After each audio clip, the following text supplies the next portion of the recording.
Hey, what's up, everybody? It's BigFatJerk here. Today, we're going to be talking about first three bosses in SSC. We're going to be talking about Hydross, Lurker, and Leotheras. So, starting off with Hydross, here's an image of the kind of breakdown like what we're doing for Hydross before we actually get into the fight. Right, starting off with the text boxes on the left-hand side of this image. Um, you can take a look, right? So there's an invisible line with Hydross, right? There's those two flags in the middle of the boss room over here. There's an invisible line there. That's the transition line where the boss has two phases. He's either in the frost phase or he's in the nature phase. And the way we transition that boss is that invisible line right there. It is a deliberate transition. It is not based on time or anything like that. Like, we control the transition of the boss. The boss always starts off in frost. The boss always starts off in frost on the northern edge of here. Big thing to remember during frost phase is everyone should spread out range 8. Everyone should spread out range 8. Melee, you want to do your good little triangle against the main tank. If you take a look at that image up top at the top of this image, frost main tank and the melee creates a triangle. Healers in range DPS just spread out, spread out. The boss has an ability called Watery Tomb. If you're within 8 yards, you spread it to other people. It's just more damage. No reason to take it. Every so often, about 20-30 seconds into the fight, we're going to call stop dots, because that's in preparation for stopping DPS, because every time we do a transition, the boss wipes all aggro, right? And the boss is not tauntable. So it's very important that we manage our threat, and we're very disciplined with starting and stopping DPS. So about 20 to 30 seconds in the fight, based off DBM and the timer of the dot. The boss puts a stacking dot on everybody in the raid in each phase, and basically the dot makes you take more damage, right? So as tanks keep tanking the boss does more and more damage to them. At some point, it's going to be unhealable, right? So before it becomes unhealable, we transition the boss from one phase to another phase. So we're going to say stop dots, stop dots, stop dots. Probably 10 seconds later, we're going to say, hey, we're getting ready to transition the boss. Stop DPS, stop DPS, stop DPS. We're going to transition the boss from the frost phase to the nature phase. Every time you transition the boss, he's going to drop threat and he's going to spawn four adds. He's going to drop threat and he's going to spawn 4 adds. So DPS needs to stop DPS on the boss. They need to just focus the adds, kill the adds. That way, the tank gets some time to build some threat and build a threat lead on the boss, right? So every time he transitions, he spawns 4 adds and he wipes threat. DPS should focus the adds first, not touch the boss, so that way there's no issue. Big thing, and then okay, so here's the image. I'll be done with the image and I'll go straight into the boss to show you kind of like how that fight goes. All right, this is us getting ready to pull the boss, guys. As you can see, there's 4 adds already patrolling the outer edge of the boss, right? So the main tank kills 1 ad, and he goes and engages the boss. The melee is usually on the boss with the main tank. These ads keep coming from the edge. Off tanks just pick it up, range DPS, kill it down. So this is me. I'm a Prot warrior. Point of view over here, right? So I'm a nature resist tank. You can see over here right now. The boss just put out his first dot on my UI over here. There's the 10% extra damage from the boss from Frost Face. Watery Globule had just gone out, so I run in there to get some rage, and unfortunately I got Watery Globule over here before I can get out. So I was a little too slow. Really, what I wanted to do over here was wait for a Watery Globule to go out, so I know it's on cooldown, and then I run in, build some rage, and then I back out and I get ready to transition to nature side. So if you take a look at the left and right edge of the screen right now, you saw the flags. The boss is getting ready to transition. He's bringing the boss over to the nature side. Boom! You see him swap from blue to green. Now he's on the nature side. I instantly pick up the boss. No one's on the ad. Well, unfortunately, a warlock didn't stop DPS and he died. Thankfully, the boss didn't go back to Frost, right? That's the big threat over here, right? Is DPS who don't stop DPS and they're standing on the other side. And when they pull aggro, the boss goes back over to the Frost side. Because remember, every time he transitions, he spawns ads and wipes threat. And he can literally go right, he can get transition from Frost to Nature. Somebody could be standing on the Frost side, like a ranged DPS, not stop DPS, pull threat, the boss transition right back over to the Frost side, and now all of a sudden you have 8 ads. So, yep, so once I picked up the boss, we killed all the ads, and now I have threat, and we're just pumping, pumping, pumping on the boss. Nothing to it.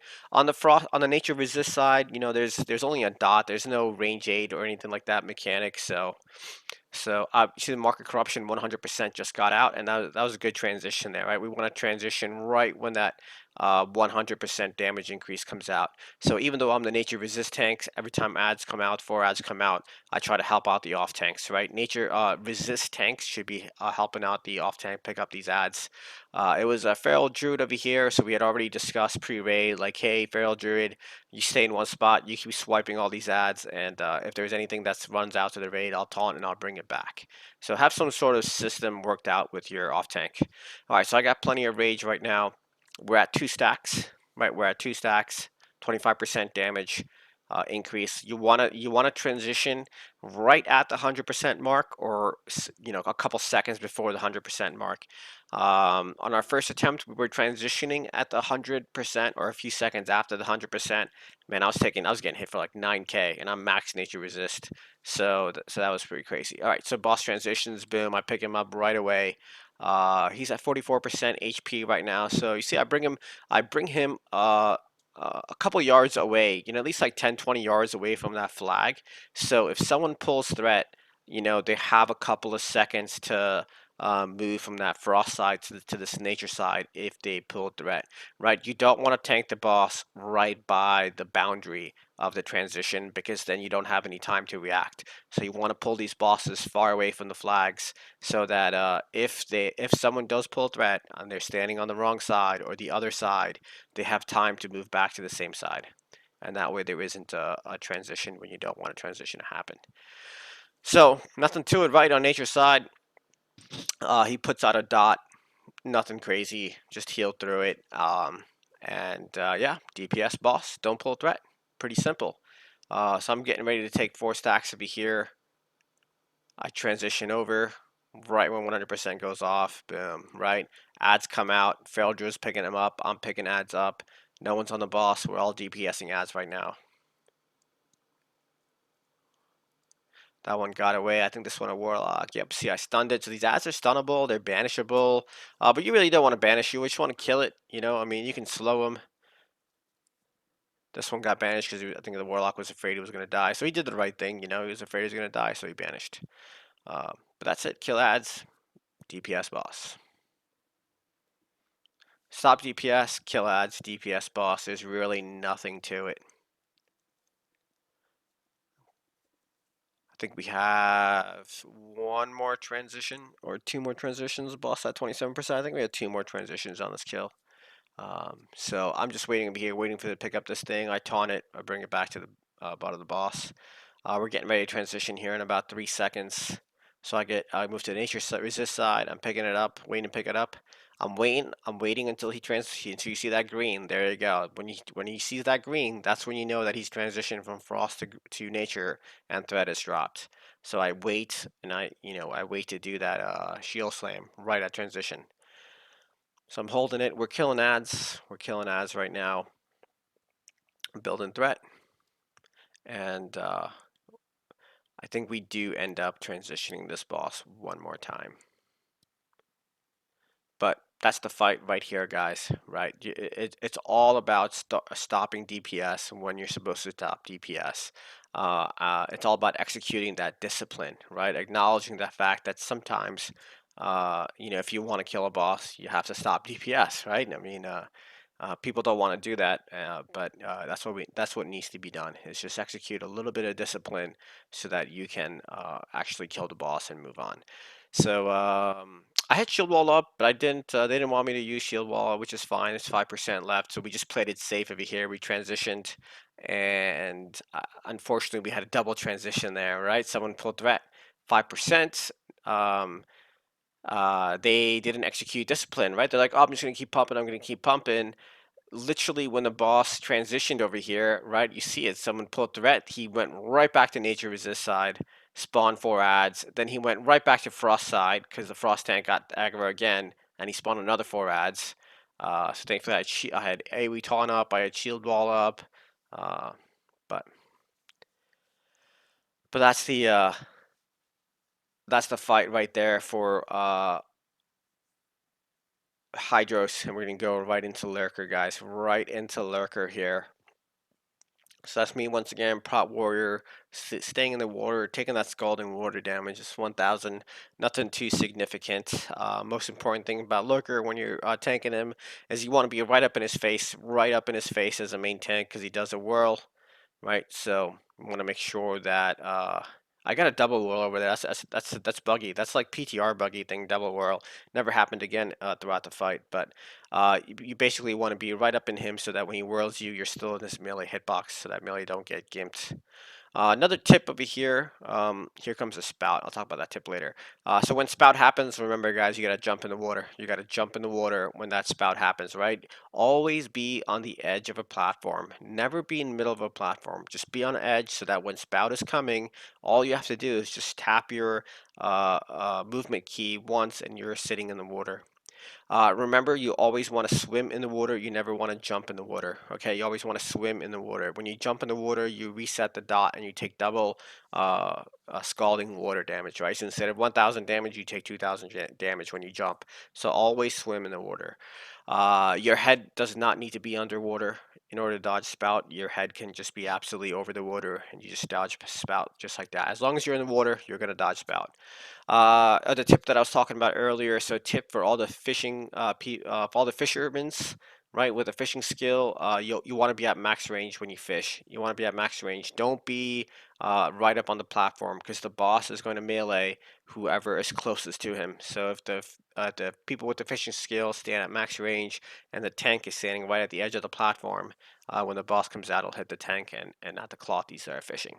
9 ads spawn on Lurker, 3 melee ads on the middle platform, 2 ranged ads on each of the outer platform. The way we break down the outer platforms is we have a Warlock platform, Hunter platform, and a Mage platform. Warlock, Stead Coil, and Fear. To keep those ranged ads feared, Hunters drop Frost Traps, Mages Sheep, right? We always kill the melee ads in the middle platform first. Remember that if you pull threat on these melee ads, they will literally teleport to you and one-shot you, clothies, right? So don't pull threat on these ads because they will teleport to you. Just because they're melee doesn't mean that they can't jump across. They'll just teleport to you and kill you. Also, those melee ads cleave. Those melee ads cleave, so never be in front of them. Almost every time after submerge occurs, his submerge phase, he's going to come out and do a spout right away, right? So be prepared for that. Every time he comes out of that ad phase slash submerge phase, there's going to be a spout. This is a long fight. This is a long fight. You need to mana pot early. You have to mana pot early. You have to not die to spout. When you get hit by spout, it launches you like 50 to 100 yards away. Right? It's a very big knockback, that spout ability. So you can't get battle rest. If you have a soul stone, you'll pop a soul stone and you'll just die from water damage by swimming back to us. So it's one of those bosses, right? That it's very unforgiving to people who die to spout, right? If you die to spout, you're basically out of the fight for the entire fight. Even if we have a battle res, we can't battle res you. So very important not to die. And when you die, it's has a very large impact. If there's 2 mages in your raid team, and there's 2 ads that spawn on that mage platform, 2 mages to sheep 2 ads. If a mage is down, now all of a sudden that one mage is sheeping 1 ad, and what happens to the other ad? Who's going to CC it? It's a ranged ad, so it's going to probably go onto your healers and start hitting your healers. It's a cascading effect, right? Same thing with warlocks, right? If your warlocks are dying, who's fearing those ads when they first come out? And if they're not being feared or CC'd in some sort of way, it's going to go on the healers. Same thing for the hunters, right? So it's really important that you don't die on this boss fight. Um, Other than that, that's pretty much it. So what we do over here is, we have 3 tanks, we have 3 melee ads. So we all assign a tank to 1 melee ad. You see me, I'm always going to the same ad on the same platform. After that, after I kill my ad or my ad dies, I swim over to the warlock platform. We kill 1 ad on the warlock platform. We'll leave the other ad up. We leave the other ad up and it's being feared. Waiting for the boss to spawn here. Come out of submerge. Remember, every time he comes out of submerge, he's going to do a spout. So here we go. He came out of submerge. Here's the spout. Make sure you don't die to it. Spout can go both ways. Spouts can either go clockwise or counterclockwise. There is no uh, method to the madness. Okay, it's just complete RNG. But the spout can go both ways, clockwise or counterclockwise. All you have to do is just jump in the water. Just jump in the water when spout is coming to you. Uh, Boss doesn't hit too hard. Actually, I feel like all the bosses got nerfed from the PTR to live server, so boss doesn't hit too hard. You see over here, right? 3.6k. I mean, that's less than Night Pain, right? This boss hits almost 2k less than Night Pain. But it's rinse and repeat, guys. Rinse and repeat. Keep the tank alive during um, the phase where the boss is active. Heal your melee because you're going to take damage from whirl. Always be standing at the edge of the platform so that when a spout comes, like now, you can just jump in the water. You don't have to move too far. You know, take a look around you on the screens, right? Everybody is on the edge of the platforms. You always want to be on the edge of the platforms. Can't stress that enough. But yeah, luckily we had an easy time with Lurker. We one-shot Lurker this morning, so that was really good. That was really good. This is a long boss fight.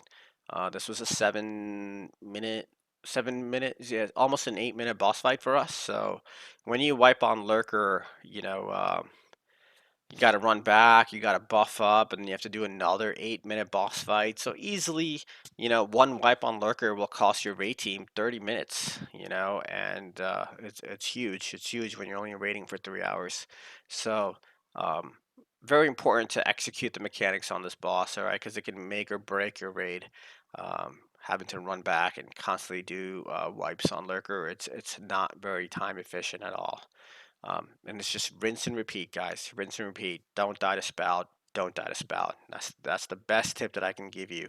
Stand on the edge of the platforms and just don't die to spout. If you master the mechanic of jumping in the water or falling into the water and dodging spout and staying alive, you will kill this boss. Okay, you will kill this boss.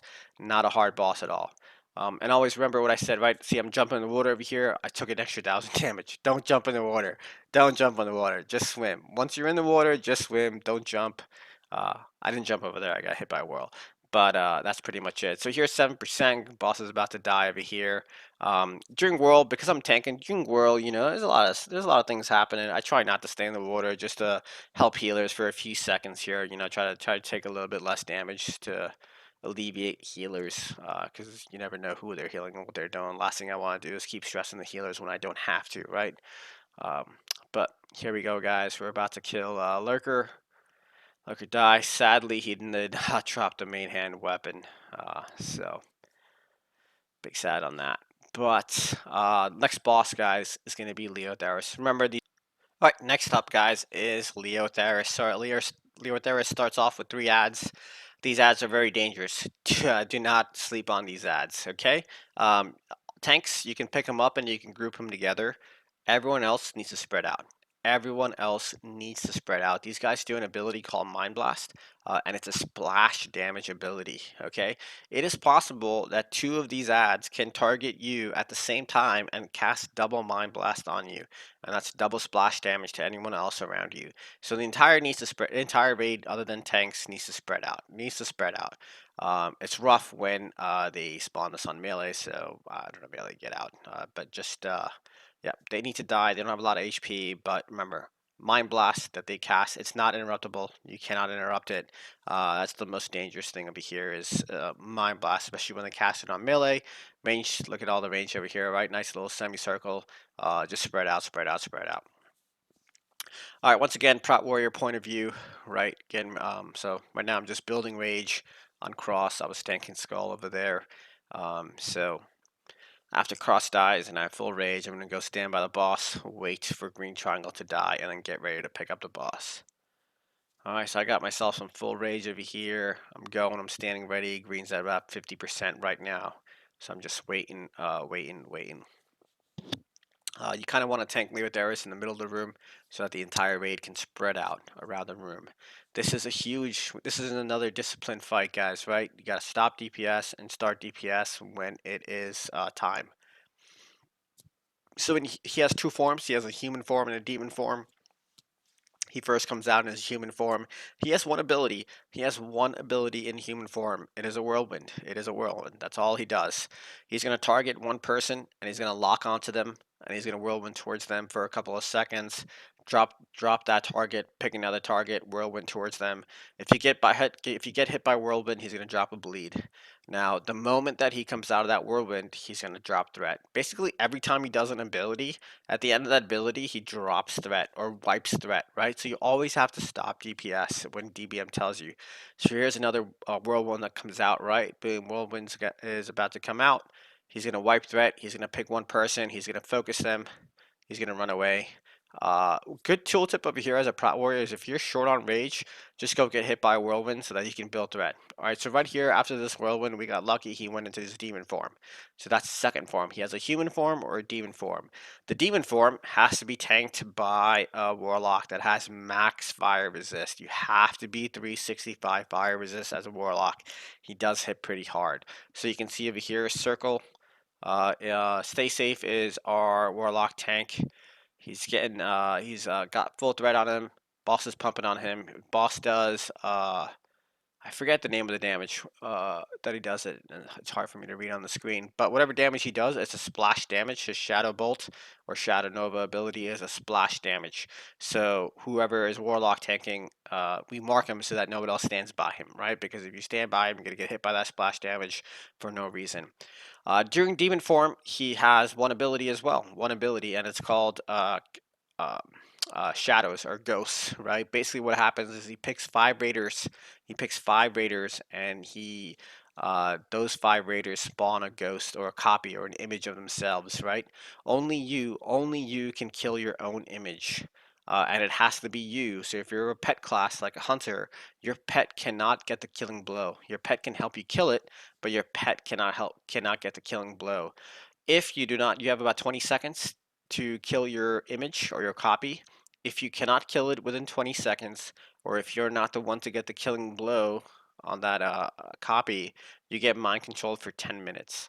And it is a literal 10-minute mind control. That means even if the raid wipes on the boss, you're still going to be mind controlled for 10 minutes. And then right after that mind control, you come out and you're just going to die.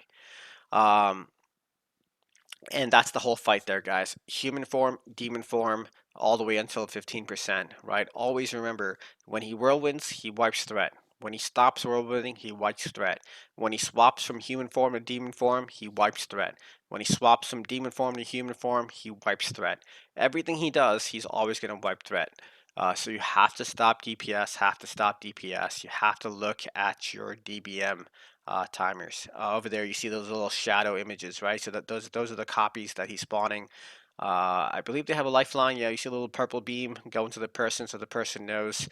Doesn't matter who you are, tank, DPS, healer, you have to kill your copy. You have to kill your copy. No one else can help you. There's nothing to do. So kill your copies, guys. Kill your copies. All right, so you see over here, DBM's counting down next human phase, right? I'm just building rage. I'm getting ready.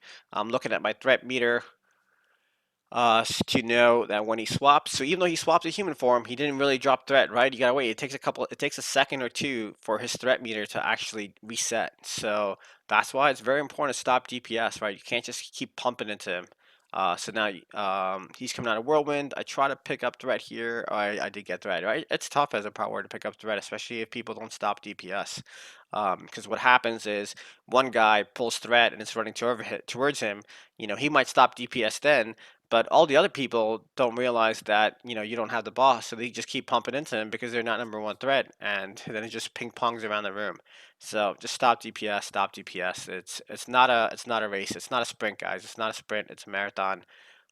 So just stop DPS. Here we go. So this is our last demon phase. At 15%, what happens now is he splits up into a human form and a demon form. So the Warlock tank will obviously pick up the demon form, but all DPS will be on the human form. You don't have to kill the demon form. All you have to do is kill the human form. So there you go, right? He's getting ready to split.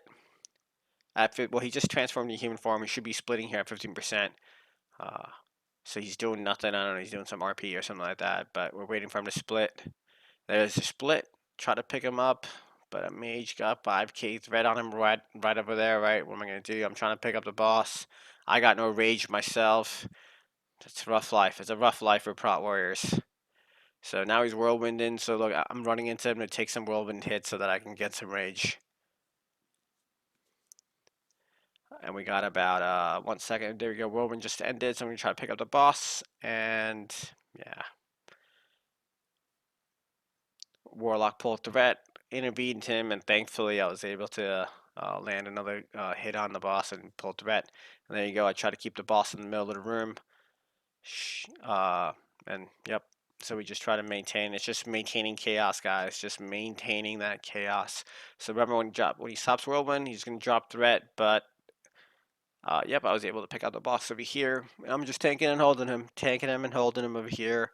Whirlwind's coming out in 5 seconds. People trying to do what damage they can. Remember, that demon form. We're not gonna DPS that demon form, right? We're just gonna stay on human form when he splits at 15%. We might get one more whirlwind here, and then you can probably kill this boss using whirlwind. He's only got 100,000 hit points left, so yeah, he should die here. And that's it, guys. Another easy boss fight. Just have to exercise that discipline to stop DPS. Constantly have to stop DPS, but that's the name of the game. That's the name of the game, right? It's can you not zug, right? Can you not zug? But that's it right there, guys. First 3 bosses in SSC. Hope this provides some insight to all those guildies or all those people that have not been able to get into guild runs. Thanks for watching.